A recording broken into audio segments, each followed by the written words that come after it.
Hello दोस्तों, YouTube channel super seven से मैं राहुल वैष्णव आपका स्वागत करता हूं। और हमने अपने पिछले वीडियो के अंदर रासायनिक बंधन के जो इलेक्ट्रॉनिक सिद्धांत है और जो आयनिक बंध है उसके बारे में पढ़ा था। आज हम सहसंयोजक बंध और उपसहसंयोजक बंध और आबंध प्राचल के बारे में पढ़ेंगे। हमारा सबसे पहले टॉपिक है सहसंयोजक बंध। सहसंयोजक बंध क्या होता है दोस्तों? जब दो परमाणुओं में संयोजी कोष के इलेक्ट्रॉन की साझेदारी से जब आबंध का निर्माण होता है तो इस प्रकार बनने वाले बंध को हम सहसंयोजक बंध कहते हैं। जब दो परमाणु एक एक इलेक्ट्रॉन का साझा कर सहसंयोजक बंध का निर्माण करते हैं तो बनने वाला बंध एकल बंध कहलाता है। जैसे हम हाइड्रोजन H2 अणु का जो बंध है उसके बारे में देखते हैं तो हाइड्रोजन है, इसके जो बाह्यतम कोश है उसमें एक इलेक्ट्रॉन रहता है। तो ऐसे दो परमाणु मिलकर अक्रिय गैस विन्यास यानी हीलियम का जो विन्यास है उसको प्राप्त करते हैं। ये एक एक इलेक्ट्रॉन का साझा करके एकल बंध का निर्माण करते हैं। और उसी प्रकार जो हम Cl2 अणु की संरचना देखते हैं तो उसमें जो क्लोरीन का परमाणु है उसके बाह्यतम कोश में 7 इलेक्ट्रॉन होते हैं और इन्हें अक्रिय गैस विन्यास के लिए एक इलेक्ट्रॉन की आवश्यकता होती है। तो ये दोनों एक एक इलेक्ट्रॉन का साझा करते हैं और एकल बंध का निर्माण करते हैं। इसी प्रकार जब दो परमाणु दो दो इलेक्ट्रॉन का साझा करके संयोजक बंध का निर्माण करते हैं तो बनने वाला बंध द्विबंध कहलाता है। उदाहरण के लिए हम ऑक्सीजन O2 अणु का देखते हैं तो ऑक्सीजन दो दो इलेक्ट्रॉन का साझा करके दो परमाणु ये द्विबंध का निर्माण करते हैं। और इसी प्रकार जब दो परमाणु तीन तीन इलेक्ट्रॉन का साझा करते हैं तो इससे बनने वाला बंध सहसंयोजक बंध कहलाता है, जो त्रिबंध कहलाता है। और उदाहरण के लिए हम नाइट्रोजन N2 का अणु देखते हैं तो उसमें अक्रिय गैस विन्यास के लिए नाइट्रोजन के परमाणु हैं, दो परमाणु, ये तीन तीन इलेक्ट्रॉन का साझा करते हैं और जो त्रिबंध का निर्माण करते हैं। जो हमारा अगला बिंदु है वह है औपचारिक आवेश। औपचारिक आवेश क्या होता है दोस्तों? जो बहुपरमाणु आयन में संपूर्ण आवेश है वो किसी विशेष परमाणु पर न उपस्थित होकर संपूर्ण आयन पर होते हैं। जैसे हम कार्बोनेट आयन CO3 2- है, तो ये 2- जो आयन है ना, जो न तो कार्बन पर है न तीन ऑक्सीजन पर है, ये संपूर्ण जो CO3 है उस पर ये जो आवेश है उसको ये औपचारिक आवेश बताता है कि यह जो आवेश है न कि कार्बन पर है न ऑक्सीजन पर है, यह संपूर्ण CO3 पर 2- आयन होता है। और जब बहुपरमाणु अणु या आयन के किसी विशेष परमाणु पर उपस्थित आवेश को हम ज्ञात करते हैं तो वह आवेश औपचारिक आवेश कहलाता है।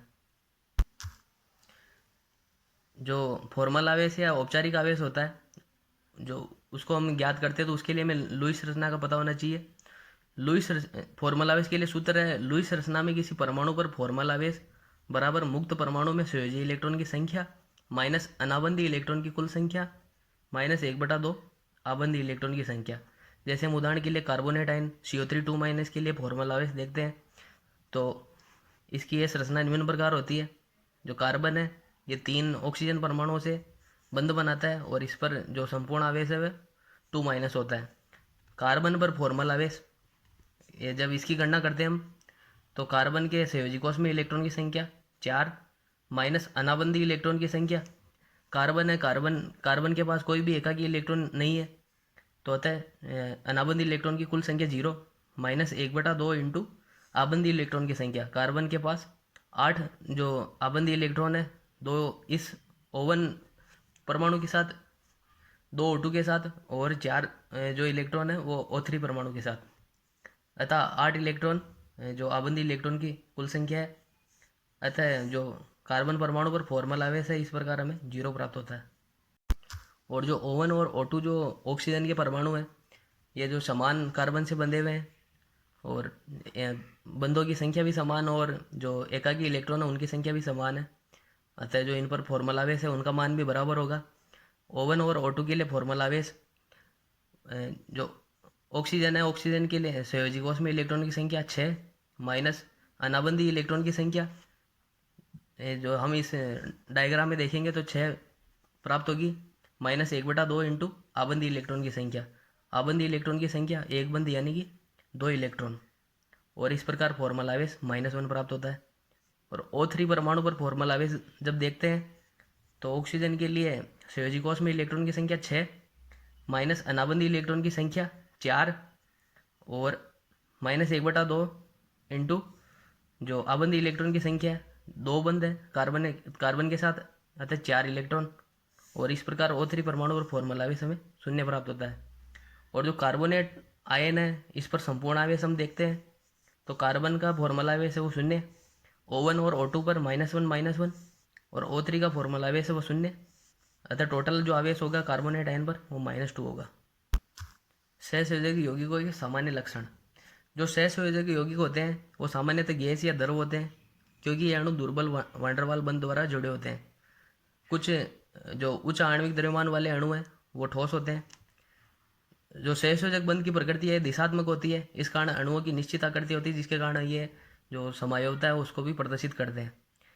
सहसंयोजक अणुओं की गलनांक और क्वथनांक निम्न होते हैं, यह अधिक वाष्पशील होते हैं।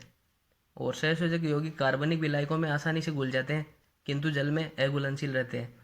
क्योंकि सहसंयोजक यौगिक है ये सामान्यतः ये अध्रुवीय प्रकृति के होते हैं, अतः ये जल जैसे ध्रुवीय विलायकों में अघुलनशील, और जो कार्बनिक विलायक हैं जैसे बेंजीन है, CCl4 है, इनके अंदर घुलनशील होते हैं। और सहसंयोजक यौगिक विद्युत के कुचालक होते हैं, क्योंकि जलीय अवस्था में ये मुक्त इलेक्ट्रॉन नहीं देते हैं। इनके अपवाद के रूप में ग्रेफाइट है जो कि विद्युत का चालक होता है। और सहसंयोजक यौगिकों के बीच अभिक्रिया आणविक तथा धीमी होती है, जबकि हमने पढ़ा था कि जो आयनिक यौगिक होते हैं उनके बीच में जो अभिक्रिया होती है वो आयनों द्वारा संपन्न होती है, और उनकी जो अभिक्रिया की गति है वो भी तीव्र होती है। हमारा अगला टॉपिक है उपसहसंयोजक बंध। यह विशेष प्रकार का सहसंयोजक बंध है जिसमें दो परमाणु साझे के इलेक्ट्रॉन युग्म द्वारा बंधे रहते हैं। यहाँ बंध बनाने वाले दोनों इलेक्ट्रॉन एक ही परमाणु द्वारा दिए जाते हैं। इस प्रकार उपसंयोजक बंध में इलेक्ट्रॉनों की एक एकाकी युग्म की एक तरफा साझेदारी होती है। वह परमाणु जो इलेक्ट्रॉन युग्म का दान करता है वो दाता परमाणु कहलाता है, और जो परमाणु इलेक्ट्रॉन युग्म को ग्रहण करता है वह ग्राही परमाणु कहलाता है। और उपसंयोजक बंध को कभी कभी अध्रुवीय अथवा दाता बंध भी कहते हैं, और इसे तीर के निशान द्वारा दर्शाते हैं। और जो तीर की दिशा होती है वो दाता से ग्राही की ओर होती है।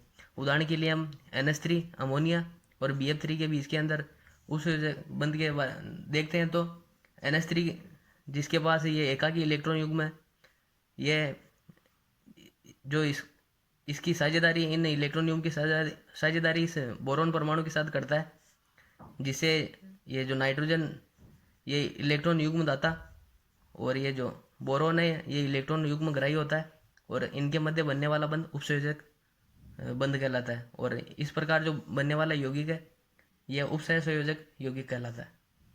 इसमें ध्यान देने योग्य चीज़ ये है कि जो नाइट्रोजन और जो बोरोन है इनके मध्य जो ये नाइट्रोजन से ये इलेक्ट्रॉन युग्म है इसका स्थानांतरण नहीं होता है। ये साझेदारी के लिए बोरोन को अपने जो दो इलेक्ट्रॉन है उनको उपलब्ध कराता है, अर्थात इसकी साझेदारी करता है, न कि स्थानांतरण। अब हम उपसहसंयोजक यौगिकों के अभिलाक्षणिक गुणों के बारे में पढ़ेंगे। इनमें पहले है गलनांक और क्वथनांक। जो उपसंयोजक यौगिक होते हैं इनके जो गलनांक और क्वथनांक है ये शुद्ध आयनिक यौगिकों से तो कम होते हैं, परंतु जो शुद्ध सहसंयोजक यौगिक होते हैं उनसे इनके गलनांक और क्वथनांक के मान अधिक होते हैं। दूसरा है घुलनशीलता। यह ध्रुवीय विलायकों में अत्यंत कम घुलनशील, जबकि कार्बनिक विलायकों जैसे बेंजीन और CCl4 है इनके अंदर आसानी से घुल जाते हैं। और इनकी जो बंध की प्रकृति है यह बंध दृढ़ तथा दिशात्मक होते हैं, अतः यह समावयवता को प्रदर्शित करते हैं। और चौथा इनका गुण है विद्युत चालकता। ये विद्युत के अच्छे चालक नहीं होते हैं, इनमें विलय अथवा गतिज अवस्था में भी विद्युत का चालन नहीं हो पाता है। और जो परावैद्युतांक मान है, ऐसे यौगिक जिनमें उपसंयोजक बंध पाया जाता है उनके जो परावैद्युत स्थिरांक के मान होते हैं यह भी उच्च होते हैं। अगला हमारा टॉपिक है आबंध प्राचल। इसके अंदर हम जो दो बंधित परमाणु उनके मध्य बंध की लंबाई, बंध की ऊर्जा, बंध कोण, आबंध कोटि, अनुनाद संरचना और आबंध ध्रुवणता के बारे में पढ़ेंगे। इसमें सबसे पहले है आबंध लंबाई। आबंध लंबाई किसी अणु के आबंधित परमाणु के नाभिकों के मध्य साम्यावस्था दूरी या आबंध लंबाई कहलाती है। इसे एंगस्ट्रम या पिकोमीटर के द्वारा मापन करते हैं। जैसे हम इस डायग्राम में देख सकते हैं, जो दो परमाणु हैं A और B, इनके मध्य जो बंध लंबाई है इनकी रेडियस के योग के बराबर होगी। जो आबंध लंबाई होती है उसको हम स्पेक्ट्रम या एक्स किरण विवर्तन तथा इलेक्ट्रॉन विवर्तन विधि से ज्ञात कर सकते हैं। और दो बंधित परमाणु के मध्य बंध लंबाई प्राय दोनों बंधित परमाणु की सहसंयोजक त्रिज्या के योग के बराबर होती है, अतः बंध लंबाई बराबर जो हम ये डायग्राम देख सकते हैं, इसके अंदर radius of A plus radius of B बराबर बंध लंबाई है। एक ही अणु में आबंधित दो समरूप परमाणुओं के बीच की दूरी का आधा भाग संयोजक त्रिज्या कहलाती है। जैसे हम इसमें देख सकते हैं, दो समान परमाणु क्लोरीन और क्लोरीन है, जो इनके बीच की जो ये जो दूरी है, इसका जो आधा भाग है यह संयोजक त्रिज्या कहलाती है। और जो दो निकटतम अणुओं के पड़ोसी परमाणु के अंतर्नाभी की दूरी का आधा भाग है वो वान डेर वाल त्रिज्या होता है। जैसे हम Cl2 अणु के दो अणु लेते हैं, तो इनमें दो पास के जो Cl2 जो परमाणु है, इनकी जो बीच की जो अंतर्नाभी की दूरी है, इनका आधा भाग वान डेर वाल त्रिज्या कहलाता है। और किसी परमाणु की जो वान डेर वाल त्रिज्या होती है वो परमाणु की सहसंयोजक त्रिज्या से अधिक होती है। अब जो बंध लंबाई है किन किन कारकों पर निर्भर करती है उसके बारे में पढ़ेंगे। सबसे पहले परमाणु आकार।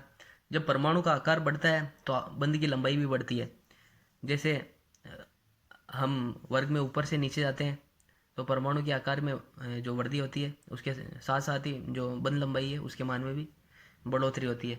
जैसे हम जो हेलोजन परमाणु का आकार है एफ से आई तक बढ़ता है, अतः जो एच एफ और H C L H B R H I है, इनमें जो लंबाई का क्रम भी है वो भी बढ़ता जाता है। और जो आवर्त होता है, आवर्त के अंदर जो परमाणु का आकार होता है वो कम होता है, अतः इनके जो बंध लंबाई है उनके मान में भी कमी होती है। जैसे CH4 की जो बंध लंबाई है वो NH3 से अधिक होती है, और NH3 की H2O से, और H2O की HF से बंध लंबाई का मान ज़्यादा होता है। दूसरा कारक है बंध की संख्या। दो बंधित परमाणु में बंध संख्या बढ़ने पर बंध की लंबाई है वो घटती है। जैसे दो समान परमाणु है ए, इनके मध्य एकल बंध है, तो इसकी जो बंध लंबाई का मान है इनके मध्य बनने वाले द्विबंध और त्रिबंध से अधिक होता है, और ये जो इनका क्रम है ये एकल बंध से द्विबंध और त्रिबंध में घटता जाता है। उदाहरण के लिए हम जो ऑक्सीजन और ऑक्सीजन के दो परमाणु इनके मध्य जो एकल बंध है, तो इनकी जो बंध लंबाई है उसका मान ऑक्सीजन के दो परमाणु के मध्य जो बंध लंबाई होती है उससे अधिक होता है। इसी प्रकार नाइट्रोजन के दो परमाणु के मध्य एकल बंध की लंबाई है वो द्विबंध से और त्रिबंध से क्रमशः अधिक होती है। तीसरा कारक है संकरण अवस्था। जब कोई तत्व अपने यौगिकों में भिन्न भिन्न संकरण अवस्था प्रदर्शित करता है तो उनमें बंध लंबाइयाँ संकरण अवस्था पर निर्भर करती है। जैसे हम उदाहरण लेते हैं कार्बन का, तो कार्बन जो sp संकरण sp2 और sp3 संकरण आकृतियाँ जो ये जो संकरण प्रदर्शित करता है, इनके अंदर हम देखते हैं जो sp संकरण है उसमें संकरित कक्षों की संख्या 2 होती है, एक s से और एक p से मिलकर ये दो समान ऊर्जा वाले जो दो कक्षक बनाते हैं उनकी संख्या 2। इसी प्रकार sp2 में 3 और sp3 में 4। और इनके अंदर हम S% और P% गुणों देखेंगे तो sp संकरण में 50-50% और sp2 संकरण में s के 33.33% और p के 66.67% और sp3 में s% गुण 25% और जो p है 75% गुण पाए जाते हैं। अतः जिस संकरित कक्षक में जो प्रतिशत s गुण है ये अधिक होंगे तो उसका आकार छोटा होगा। अतः जो sp3 है उसमें CH बंध है 1.093 एंगस्ट्रम, sp2 जो हाइड्रोकार्बन बंध होता है उसकी बंध लंबाई 1.087 एंगस्ट्रम, और sp में ये जो बंध होता है उसकी बंध लंबाई 1.057 एंगस्ट्रम होती है। अतः आकार का क्रम sp3 जो होता है sp3 संकरण का वो sp2 से बड़ा और sp2 sp से बड़ा। अतः हम कह सकते हैं कि जो कार्बन कार्बन के मध्य एकल बंध होता है, इनमें sp3 संकरण वाले दो जो कार्बन परमाणु होते हैं इनके मध्य की बंध लंबाई होती है वह अधिक होती है। अतः एकल बंध द्विबंध से बड़ा और द्विबंध की जो लंबाई वो त्रिबंध से बड़ी होती है। चौथा कारक है अनुनाद। यदि किसी यौगिक के आयन में अनुनाद पाया जाता है तो उसकी आबंध लंबाई कम हो जाती है। जैसे CH3 CH2 Cl है, इसके अंदर अनुनाद नहीं पाया जाता है, और जो CH2 CS Cl है इसके अंदर अनुनाद पाया जाता है। तो जब हम इनकी बंध जो कार्बन और जो क्लोरीन के मध्य जो बंध है इनकी लंबाइयों को ज्ञात करते हैं, तो जिस संरचना के अंदर अनुनाद नहीं पाया जाता है उसकी बंध लंबाई अनुनाद वाली आकृति से लंबी होती है। आबंध लंबाई के बाद में हम आबंध कोण के बारे में पढ़ेंगे। किसी यौगिक के आयन में उपस्थित दो निकटतम बंध के मध्य कोण को हम आबंध कोण कहते हैं। और आबंध कोण को डिग्री के रूप में व्यक्त करते हैं। आबंध कोण को प्रायोगिक तौर पर स्पेक्ट्रमी विधियों द्वारा ज्ञात करते हैं। और आबंध कोण की सहायता से हम अणु आयन की आकृति ज्ञात करने में मदद मिलती है। और आबंध कोण सामान्यतः संकरण अवस्था पर निर्भर करता है। यदि संकरित कक्षों में S% गुण घटता है तो बंध कोण भी घटता है। जब हम देखते हैं sp संकरण में आबंध कोण का मान 180 डिग्री होता है और आकृति रेखीय होती है। उदाहरण के लिए BeS2 की संरचना निम्न प्रकार होती है और इनके मध्य कोण 180 डिग्री होता है। और जब हम sp2 संकरण देखते हैं तो उसके अंदर आबंध कोण 120 डिग्री और आकृति त्रिकोणीय समतलीय होती है, जैसे BS3। इसकी आकृति निम्न प्रकार होती है। तो इनके मध्य प्रत्येक जो ये कोण है इनका मान 120 डिग्री होता है। अतः जब जब जो S% के गुणों के अंदर कमी होती है तो बंध कोण का मान भी घटता है। पहले 180 डिग्री था जब S% 50% थे, और जब ये 1/3 भाग हो गया S का, तब जो बंध कोण का मान घटकर 120 डिग्री हो गया। इसी प्रकार S% के कम होने पर जो बंध कोण है उसका मान भी घटता है। जैसे sp3 संकरण में आबंध कोण 109 डिग्री और 28 मिनट होता है और आकृति चतुष्फल की होती है। उदाहरण के लिए CH4 और CCl4, इनके अंदर sp3 संकरण पाया जाता है। DsP2 संकरण में आबंध कोण 90 डिग्री और आकृति वर्गाकार समतलीय होती है। अणुओं की केंद्रीय परमाणु की विद्युत ऋणता का मान बढ़ने पर बंध कोण का मान भी बढ़ता है। जब हम S2T, H2SC, H2S और H2O के मध्य जब बंध कोण का मान देखते हैं तो ये क्रमशः बढ़ता जाता है, क्योंकि जो केंद्रीय परमाणु है इनके जो विद्युत ऋणता का मान है वो भी बढ़ता है। और यदि अणुओं की केंद्रीय परमाणु में जो विद्युत ऋणता है वो समान हो तो, और केंद्रीय परमाणु की चारों ओर घिरे परमाणु की विद्युत ऋणता के घटने के साथ ही जो बंध कोण है उसका मान भी ये इस प्रकार से परिवर्तित होता है। PCl3, PBr3 और Pi3 में बंध कोण जो ये निम्न प्रकार से बढ़ता है। PCl3 में बंध कोण 100 डिग्री, PBr3 में 101.5 डिग्री और Pi3 में बंध कोण 102 डिग्री होता है। अतः विद्युत ऋणताएं घटने के साथ ही ये जो बंध कोण है उसका मान बढ़ता है। आबंध कोण के बाद में आबंध एंथैल्पी।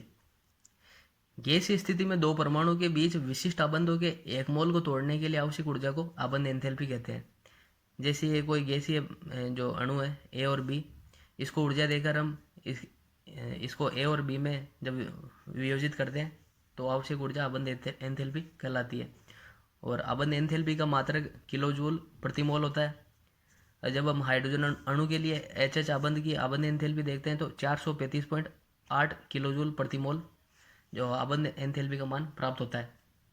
जो H2 गैसीय जो अणु है उसको हम अलग अलग दो परमाणु में विभाजित करते हैं तो उसके लिए 435.8 किलो जूल प्रति मोल NN एंथैल्पी की आवश्यकता होती है। द्विपरमाणु अणुओं में आबंध एंथैल्पी का मान बंध लंबाई के व्युत्क्रमानुपाती होता है। जो ये द्विपरमाणु जो अणु है HF, HCl, HBr, HI, इनके अंदर जो बंध लंबाई का क्रम निम्न प्रकार है। इनमें F से Cl Bri तक बढ़ने पर बंध लंबाई के मान में बढ़ोतरी होती है, जबकि जो आबंध एंथैल्पी है उसके मान में निरंतर कमी होती है। अतः जो आबंध एंथैल्पी है यह बंध लंबाई के व्युत्क्रमानुपाती होती है। और इसी प्रकार जो CH बंध है और NH बंध है, OH बंध है और FH बंध है, इनके अंदर जो बंध लंबाई है निरंतर घट रही है। अतः जो आबंध एंथैल्पी का मान है वो निरंतर बढ़ेगा, क्योंकि आबंध लंबाई और आबंध एंथैल्पी एक दूसरे के व्युत्क्रमानुपाती होते हैं। किसी संग्रहित कक्षक में S प्रकृति जितनी अधिक होगी उसकी बंध ऊर्जा उतनी अधिक होगी। अतः sp3, sp2 और sp में sp की जो बंध ऊर्जा है उसका मान सबसे ज़्यादा होता है। जैसे कि कार्बन कार्बन के मध्य जो त्रिबंध होता है तो उसकी ऊर्जा ये sp3 संकरित sp संकरित है, तो इनके मध्य जब त्रिबंध होता है तो इनकी आयनन एंथैल्पी का मान उच्चतम होता है। और जब द्विबंध होता है तो sp2 संकरण वाले जो दो कार्बन परमाणु होते हैं तो उनकी जो आयनन जो आबंध एंथैल्पी है उसका मान त्रिबंध वाले से कम होता है। इसी प्रकार निरंतर कमी होती रहती है।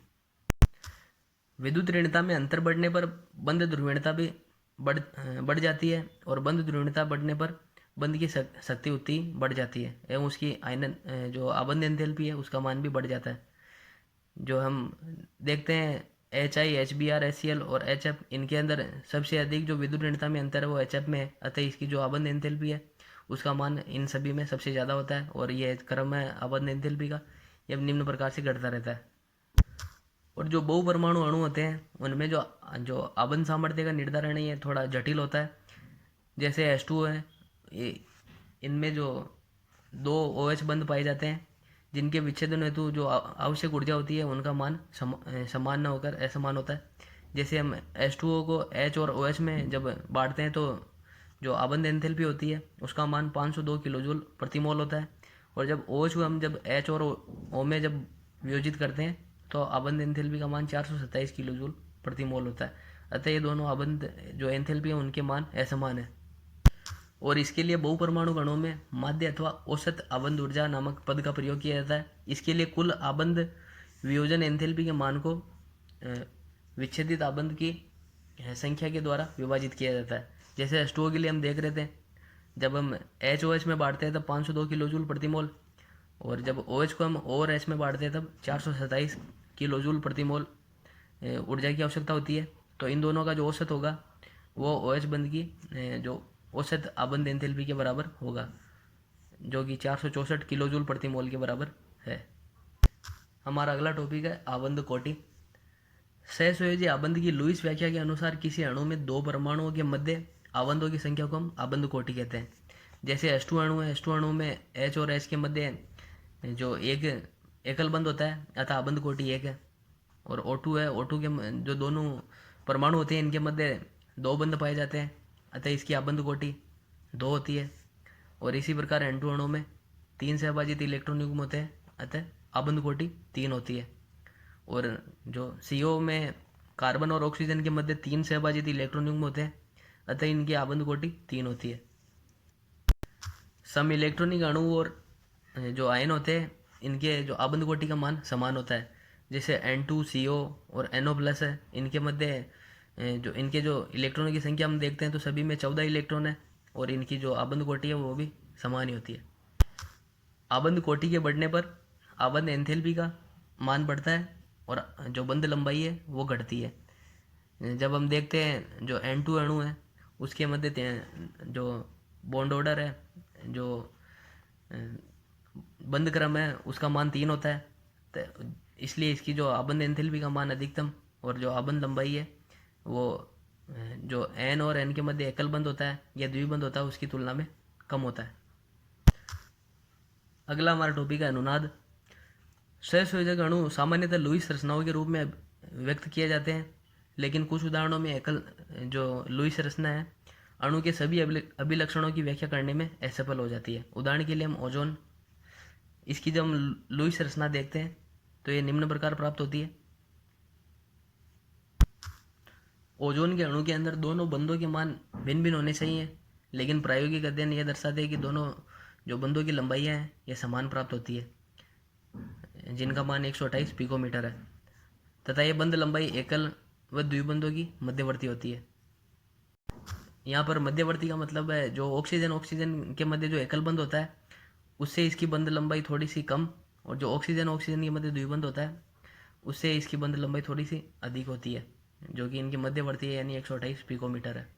अगर हम कल्पना करें कि ओजोन गैस के दो रूप में प्रदर्शित होने का सामर्थ्य रखती है, जिसमें एकल बंध और द्विबंध की स्थितियां एक दूसरे में परिवर्तित हो सकती है, तो ये समस्या सुलझाई जा सकती है। अणु के लिए ऐसी संरचनाएं अनुनादी संरचनाएं कहलाती है, जिन्हें हम इस चिन्ह के द्वारा पृथक किया जा सकता है। और अनुनादी संरचनाओं में कोई भी संरचना होती है जो अणु के गुणधर्मों की व्याख्या नहीं कर पाती है। ऐसा माना जाता है कि वो जो वास्तविक संरचना है वो दोनों संरचनाओं की मध्यवर्ती होती है, जिसे अनुनाद संकर कहते हैं। जैसे हम जो ओजोन अणु है उसकी जो अनुनादी संरचनाओं को देखते हैं तो इसमें जो ऑक्सीजन के मध्य द्विबंध है उसकी लंबाई वास्तव में 121 पिकोमीटर, जो एकल बंध है उसकी लंबाई 148 पिकोमीटर होनी चाहिए, जबकि वास्तविक लंबाई जो होती है वो 128 पिकोमीटर, यानी इन दोनों के मध्यवर्ती लंबाई प्राप्त होती है। और ये दोनों जो अनुनादी संरचनाएं होती है ये ओजोन अणु की व्याख्या नहीं कर सकती है, और जो ये अनुनाद संकर है इसके द्वारा हम ओजोन अणु को ज्ञात कर सकते हैं। अर्थात अनुनाद संकर होता है जो कि इस अणु की गुणधर्मों की व्याख्या करता है। अतः हम अनुनाद को निम्न प्रकार से परिभाषित कर सकते हैं: वह परिघटना जिसके परिणाम स्वरूप एक अणु को विभिन्न रूपों में संरचनाओं में अभिव्यक्त किया जाता है और इसमें से कोई भी संरचना अणु के गुणधर्मों की व्याख्या नहीं करती है, अनुनाद कहलाती है। और अणु की जो वास्तविक संरचना होती है वह अनुनाद संकर कहलाती है। और जो अनुनादी संरचनाएं केवल काल्पनिक संरचनाएं हैं, क्योंकि इनमें कोई किसी भी संरचनाओं को हम प्रयोगशाला में तैयार नहीं कर सकते हैं। जो वास्तव में जो अणु होता है वो अनुनाद संकर के रूप में ही अस्तित्व में होता है। और इसमें हम पढ़ेंगे अनुनादी ऊर्जा। जो सर्वाधिक स्थायी अनुनादी संरचना और जो अनुनाद संकर की ऊर्जा है, इनका जो अंतर होता है यह अनुनादी ऊर्जा कहलाता है। इसे हम डेली द्वारा प्रदर्शित करते हैं। और अनुनादी ऊर्जा का मान अधिक होने पर संरचना अधिक स्थायी होती है। और हमारा अगला जो बिंदु है वह आबंध ध्रुवणता। किसी यौगिक में उपस्थित दो परमाणु के मध्य रासायनिक आबंधन इलेक्ट्रॉनों के स्थानांतरण या इलेक्ट्रॉन युग्म के सहभाजन से प्राप्त होता है, जिसे आयनिक या सहसंयोजक बंध का निर्माण होता है। जब इलेक्ट्रॉन का स्थानांतरण होगा तब आयनिक यौगिक, और जब इलेक्ट्रॉन युग्म का सहभाजन होगा तो सहसंयोजक बंध का निर्माण होगा। वास्तव में कोई भी आबंध पूर्ण रूप से आयनिक या सहसंयोजी नहीं होता है, यानी कोई भी आबंध पूर्ण रूप से न तो आयनिक होगा और न ही सहसंयोजी होगा। बंध के अंदर कुछ न कुछ जो आयनिक प्रतिशत गुण है या सहसंयोजी गुण है उनकी उपस्थिति होगी। दो समान परमाणुओं जैसे H2O2 N2 के बीच बनने वाला सहसंयोजक आबंध में सहयोजी इलेक्ट्रॉन युग्म दोनों परमाणु द्वारा समान रूप से आकर्षित होता है और इसके फलस्वरूप परमाणु पर कोई भी ध्रुवणता नहीं आती है और आबंध अध्रुवीय सहसंयोजी आबंध कहलाता है। अतः H2O2 N2 आदि अणुओं में अध्रुवीय सहसंयोजक बंध उपस्थित रहता है और इन यौगिकों को अध्रुवीय सहसंयोजक यौगिक कहते हैं। अतः दो समान परमाणु के मध्य बनने वाला जो बंध होता है वो अध्रुवीय प्रकृति का होता है, क्योंकि इनके दोनों परमाणुओं की विद्युत ऋणताओं में अंतर शून्य होता है। जब सहसंयोजक बंध विभिन्न विद्युत ऋणता वाले परमाणुओं के बीच बनता है तो संयोजी इलेक्ट्रॉन युग्म अधिक विद्युत ऋणी परमाणु की तरफ से विस्थापित हो जाता है। परिणाम स्वरूप अधिक विद्युत ऋणी परमाणु पर आंशिक ऋणावेश व कम विद्युत ऋणी परमाणु पर आंशिक धनावेश आ जाता है और इस प्रकार धनायन व ऋणायन दो ध्रुव बन जाते हैं और इस प्रकार बने अणु को द्विध्रुव अणु कहते हैं और आबंध को ध्रुवीय सहसंयोजी आबंध कहते हैं। उदाहरण के लिए हम HCl और HF को देखते हैं तो इनके अंदर जो अधिक विद्युत ऋणी परमाणु है क्लोरीन, उनकी तरफ जो ये बंधित इलेक्ट्रॉन युग्म है ये कुछ आकर्षण के कारण क्लोरीन पर थोड़ा आंशिक ऋणावेश और जो हाइड्रोजन परमाणु उस पर आंशिक धनावेश आ जाता है, जिससे द्विध्रुव का निर्माण होता है। सहसंयोजी बंध की ध्रुवता संयोजी परमाणु की विद्युत ऋणता के अंतर पर निर्भर करती है। दो परमाणु के बीच विद्युत ऋणता में अंतर अधिक होने पर आबंध की ध्रुवता भी अधिक होगी। जैसे जो हाइड्रोजन और फ्लोरीन है इनकी दोनों की विद्युत ऋणताओं का अंतर इन सभी में सर्वाधिक है। अतः जो आबंध ऋणता है उसका मान भी HF के अंदर सबसे अधिक होगा और ये जो इनका क्रम है HF, HCl, HBr और HI में निम्न प्रकार से घटता है। और सहसंयोजक यौगिक में ध्रुवणता प्रतिशत को द्विध्रुव आघूर्ण से हम ज्ञात कर सकते हैं। द्विध्रुव आघूर्ण का सूत्र होता है एक ध्रुव का आवेश Q इंटू दोनों ध्रुवों के बीच की दूरी D, यानी द्विध्रुव आघूर्ण न्यू बराबर Q इंटू D। जो अध्रुवीय अणु होते हैं उनके अंदर न्यू का मान यानी द्विध्रुव आघूर्ण का मान शून्य होता है और जो ध्रुवीय अणु होते हैं उनके अंदर न्यू का मान शून्य से अधिक होता है। आज के लिए दोस्तों इतना ही, और हम अपने अगले वीडियो के अंदर VBT, VSCPR और MOT के बारे में पढ़ेंगे। जय हिंद।